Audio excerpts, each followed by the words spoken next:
Bismillahirrahmanirrahim. Assalamu alaikum students. Today our topic is Khilafat movement. Now I will tell you first of all that what is Khilafat. Khilafat is a system of government in Islam. Ruler and leaders of entire Ummah was known as Khalifa. In Arabic language, Khalifa means successor. Khilafat was started after Muhammad sallallahu alaihi wasallam. Basically, Khilafat is based on the teachings of Quran and Sunnah. Ottoman Empire was established by Usman, son of Arthur Ghazi. That's why it's known as Khilafat-e Usmaniya. And the Muslims of subcontinent had great regard for this Khilafat. During World War I, that was from 1914 to 1918, Ottoman Empire, Turkey supported Germany and joined Germany in World War I against Britishers and her supporters. Turkey and Germany lost the war, and the Britain and her supporter won this war. So the Muslims were afraid that the Allies may take over a part of Turkish Empire, distribute some of its parts among themselves, and they also can damage Muslims' places, holy places, and they also can go to the extent of dismembering the Turkish Empire, which the Muslims cherished as a symbol of the global Muslim fraternity. In 1918, a pact was signed between Allied forces. According to this pact, the territories of Turkey were to be divided among Allied forces. So, the Muslims started a country-wide movement in subcontinent in which the Hindus stood by their side and gave them full support. Under the leadership of Muhammad Ali Johar, Shaukat Ali, they were known as Ali Brothers, and Abul Kalam Azad, Muslims organized a mass movement which came to be known as Khilafat movement. The aims of these movements were to protect the holy places of Turkey, to restore the territories of Turkey, to restore the Ottoman Empire. Now I will tell you the important events of the Khilafat movement. Establishment of Khilafat Committee. So first of all, a committee was formed named as the All Indian Khilafat Committee in 1919. Then the Hindu-Muslim Unity and Non-Cooperation Movement.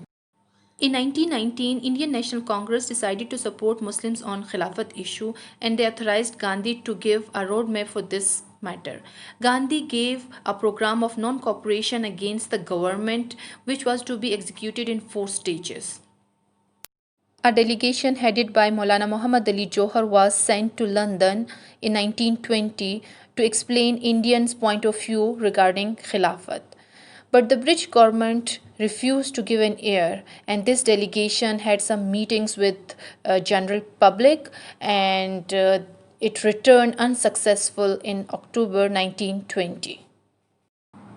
The Allied forces decided Turkey's fate under the Treaty of Sevres in May 1920, in which the Ottoman Empire was divided among Allied forces.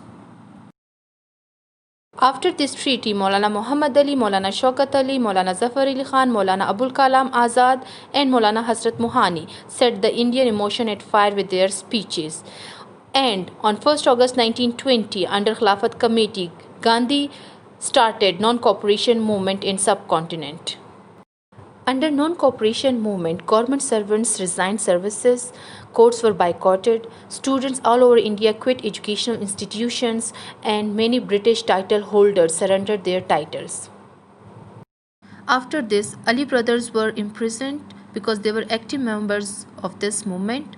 And in November 1921, the people were given a call to break the law and disobey the government by refusing to pay taxes and by all other possible means. It was this movement, civil disobedience movement, was by Gandhi, and about 30,000 people were arrested because of civil disobedience.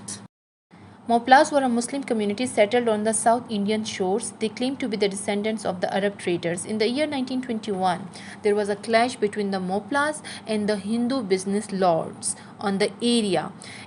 This issue was of purely local nature. These incidents provided the British government with a golden opportunity of creating rift between Muslims and Hindus. They exaggerated the reports about Hindu-Muslim riots and spread it, which provoked the extremists on both sides. Riots spread throughout the India between Hindus and Muslims. This state of affairs caused a great setback to Khilafat movement. Then on February 1922, a violent mob set on fire a police station, and in this 21 policemen were burnt alive. Gandhi made this incident of Chora Chori an excuse and announced to discontinue the non-cooperation movement. He said since the civil disobedience movement is now on path of violence, it was necessary to call it off. He made this decision at a time when the movement had reached its climax. The entire leadership of the Khilafat movement, the Hindus, the Muslims, was stunned at this sudden decision. Most of the leaders thought that this decision was without justification and had caused a great setback to the movement. In 1924, Ataturk came to power in Turkey. His government was purely on democratic basis. So on March 3, 1924, he abolished the institution of Khilafat. This proclamation came as the final death blow to the Khilafat movement in India.